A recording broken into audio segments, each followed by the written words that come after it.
Tonight we travel back to a time when ordinary people faced extraordinary darkness. This is England 1940, when bombs fell like rain from German skies. You wake each morning wondering if your house will survive another night.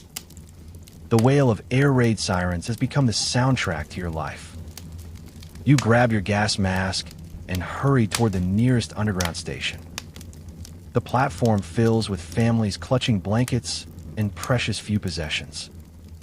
Children sleep on concrete while adults whisper prayers and share cigarettes. Above your head, the city shakes as German bombers release their cargo. Dawn brings the ritual of climbing stairs to see what remains. Your street might be there, or it might be nothing but rubble. The house where Mrs. Davies lived is now just a crater. Food comes in tiny portions measured with scales and government stamps.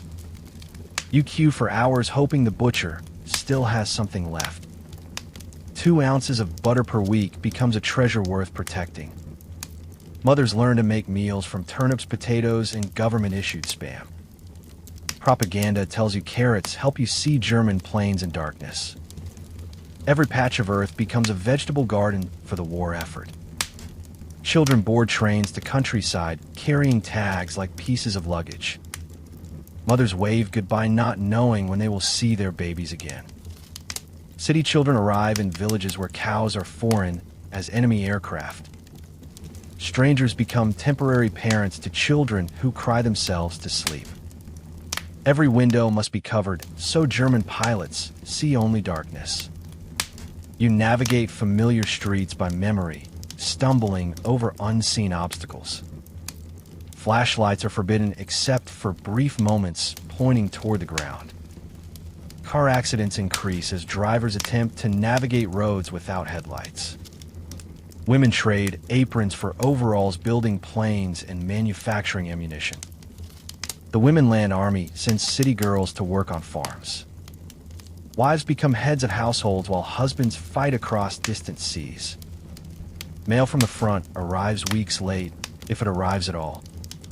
Telegram boys on bicycles bring news that breaks hearts and homes. Gold Star mothers display their grief in windows for all to see. Churchill voice crackles through wireless sets bringing hope and defiance. Keep calm and carry on becomes more than a slogan, but survival. Neighbors who barely spoke before now share shelters, food, and fears. Air raid wardens patrol streets, ensuring everyone follows blackout regulations. Every scrap of metal, rubber, and paper becomes ammunition for victory. Children sacrifice sweets to buy war bonds with their pocket money. Walls display posters warning that careless talk costs lives.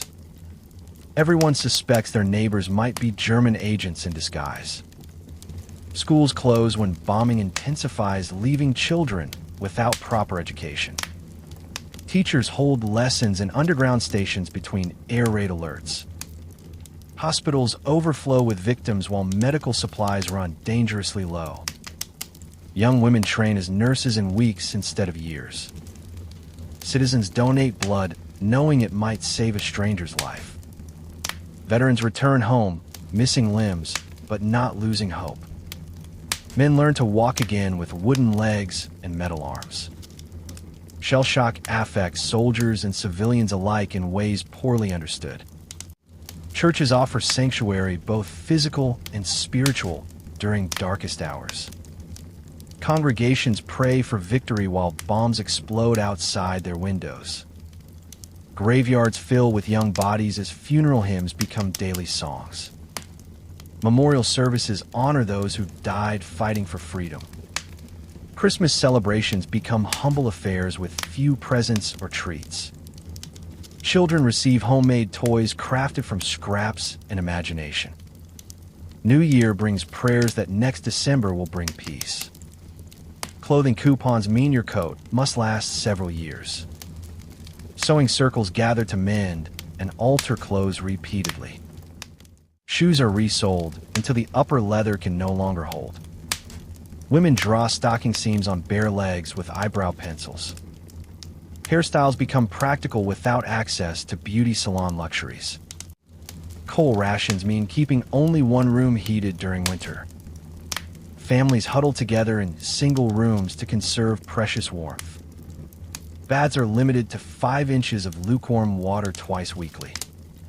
Soap becomes so valuable that slivers are saved and reused.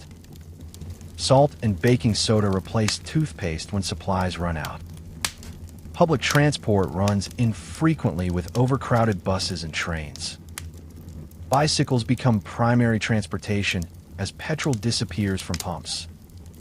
Long walks replace short drives as people adapt to wartime restrictions.